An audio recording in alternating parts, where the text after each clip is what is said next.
Olá, meu amigo, minha amiga. É muito bom estar com você mais uma vez para continuarmos a nossa jornada espiritual rumo a compreender o que Deus tem para nós em Sua palavra e sendo guiados aqui pela lição da Escola Sabatina, esse instrumento de Deus para nos levar à compreensão da Sua palavra. Obrigado por sua companhia e obrigado por sua interação conosco. Continue compartilhando, viu? Quando você compartilha, a palavra de Deus chega a mais lugares e mais corações. Agradeço aí por sua interação. Vamos juntos, obrigações da aliança.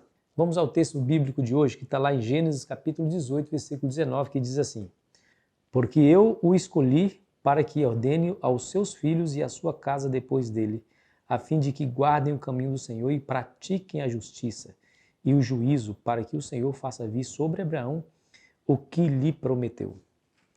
Deixa eu lhe dizer uma coisa muito importante.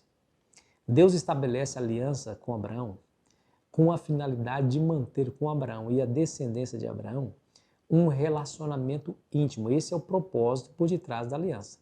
É claro que numa aliança, num acordo, há obrigações e deveres de ambas as partes. No caso, Deus haveria de abençoar Abraão, multiplicar Abraão, fazer com que ele se tornasse uma grande nação. Essa era a parte de Deus e Abraão deveria obedecer. Aqui nesse texto está bem claro.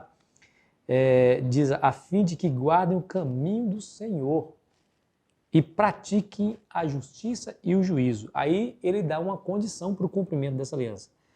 Para que o Senhor faça vir sobre Abraão o que lhe prometeu. Veja, Deus tem um mundo para salvar. Todas as pessoas que estão aí no mundo são filhas e filhos de Deus. E Deus quer e deseja salvar a cada um deles.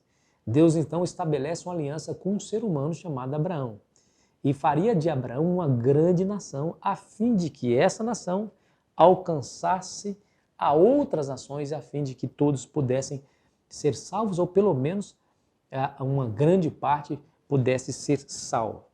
O estabelecimento dessa aliança estava condicionada à obediência. Se Abraão não fosse obediente a Deus, se ele não obedecesse, ele quebraria a aliança e, consequentemente, quebraria o relacionamento que ele mantinha com Deus.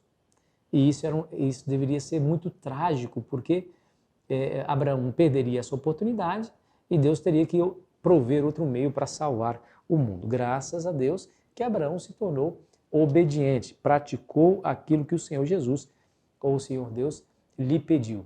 Você se lembra que quando Deus pediu para Abraão o seu filho Isaque, ele não hesitou em atender a ordem. Levou seu filho lá para o Monte Moriá e ali tentou sacrificar o seu filho. Ele estava pronto para sacrificar o seu filho quando Deus disse: não precisa fazer isso, Abraão, porque eu sei agora que você teme ao Senhor. Aí Deus proveu um substituto, que era um cordeiro que estava ali amarrado pelos chifres, e ele então tomou esse cordeiro e ofereceu no lugar de Isaque. A obediência, amigos, a graça e a obediência, elas estão intimamente ligadas. Veja que Deus escolheu Abraão, isso é graça, porque Abraão era um pecador. Abraão também estava na mesma condição dos seus contemporâneos, pecador, infectado pelo pecado, mas mesmo assim Deus o escolheu, claro, escolheu porque Abraão tinha um relacionamento com ele, obviamente, seu coração estava voltado para o Senhor, ele confiava no Senhor, por isso Deus o escolheu. Mas Deus escolheu, não foi baseado na justiça que Abraão tinha para oferecer. Escolheu com base na sua graça. Foi isso, foi essa a razão que fez com que Deus escolhesse Abraão dentre todos os homens que habitavam ali naquela região ou eram contemporâneos dele. Ele deveria obedecer, essa é a segunda parte. A obediência e a graça, elas andam intimamente ligadas. Veja, por exemplo, Tiago 2, versículo 17. Assim também a fé, se não tiver obras, por si só está morta. Perceba que a obediência não foi a base da condição para o estabelecimento, mas o resultado de um relacionamento íntimo com Deus. Quando você obedece, você está dizendo através da sua obediência em quem você confia, o amor que você tem por Deus, o respeito e a consideração que você tem para com Ele. Quando você desobedece e não faz questão de saber o que Deus pensa acerca das suas decisões e das suas ações, você está também demonstrando através desse comportamento que você não tem respeito, consideração para com o que Deus pensa a respeito dessas coisas. Entende? É tudo uma questão de relacionamento. Quem ama vai obedecer. Quem ama vai levar em consideração a vontade do seu Senhor e ordenará a sua vida de acordo com essa vontade. Deixa eu fazer uma pergunta para você. Você já percebeu aí na sua vida que é importante a obediência? Você já percebeu isso? Tem pessoas que andam dizendo por aí que no Novo Testamento há uma nova aliança e que essa nova aliança não é necessária a obediência. Eu quero dizer para você que aqueles que afirmam isso, eu estou repetindo algo que eu já afirmei em outros vídeos. Aqueles que afirmam isso não conhecem a Deus e nem tampouco a palavra. Jesus, ele nunca vai deixar de requerer da nossa parte a obediência. Você se lembra as palavras de Cristo, Mateus 7, versículo 21, nem todos que me dizem Senhor, Senhor entrará no reino dos céus, mas aquele que faz a vontade do meu Pai que está nos céus. Isso é obediência. O amor sempre vai nos levar à obediência e nunca o contrário. Liberdade não é libertinagem. Essa que é a grande verdade. Deus, ele chama cada um de nós para que nós possamos ser representantes dele a esse mundo.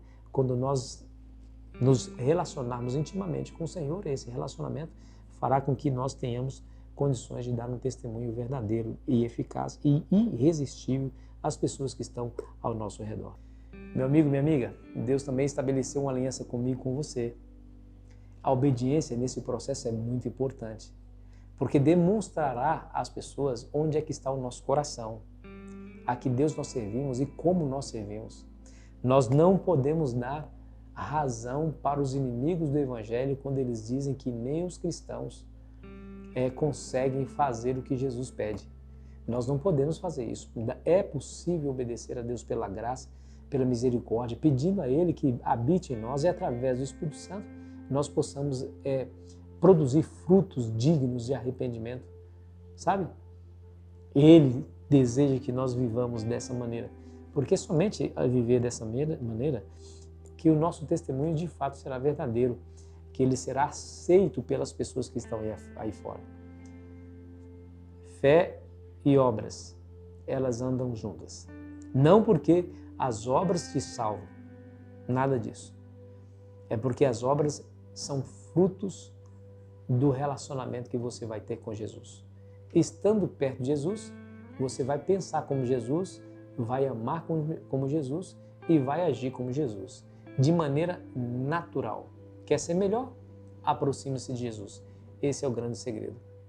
Que você possa andar com Jesus hoje, que a obediência sua em relação à aliança com Deus possa ser notória às pessoas que estão ao seu redor. Feche seus olhos e ore comigo. Pai, obrigado mais uma vez pela alegria de estarmos na Tua presença e podermos entender que a obediência é tão importante nesse processo de relacionamento contigo. Nos ajude a obedecer, Senhor, dando-nos o poder do Teu Santo e bom Espírito para nos dar condições de andar segundo a Tua santa vontade. Em nome de Jesus. Amém. Foi muito bom estar com você, meu amigo e a minha amiga. Amanhã nós estaremos aqui de novo te esperando para continuar a nossa jornada e fechar aqui a nossa semana com mais uma reflexão da Palavra de Deus. Aproveite bem o seu dia.